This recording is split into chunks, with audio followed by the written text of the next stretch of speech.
আসসালামু আলাইকুম, বিসমিল্লাহির রহমানির রহিম। আমি আজকে আবার বিকেলের নাস্তার জন্য আলুর পাকোড়া আর ফুলকপির পাকোড়া করতেছি। তার মধ্যে আমি এখানে বেসন, তারপর হলো বেসন, চালের গুঁড়া, হলুদের গুঁড়া, মরিচের গুঁড়া, ধনিয়ার গুঁড়া, লবণ, একটা ডিম, সেই সাথে হলো আমি এখানে চিলি ফ্লেক্স ইউজ করছি একটু জাল জাল মজা লাগার জন্য, যাতে টেস্টি হয়।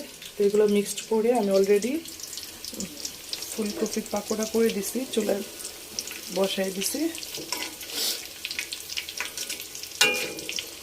তো সবাই আমার সাথে থাকেন।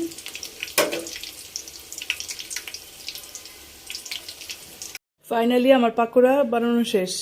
আলুর পাকোড়া আর এটা হলো ফুলকপির পাকোড়া, সাথে সস। বিকেলের নাস্তার জন্য বাচ্চারা খুবই পছন্দ করে এটা। সো আপনাদের সবাই ট্রাই করুন বাচ্চাদের এইভাবে বিকেলের নাস্তা তৈরি করার জন্য। তো সবাই ভালো থাকবেন, সুস্থ থাকবেন। আসসালামু আলাইকুম, আল্লাহ হাফেজ।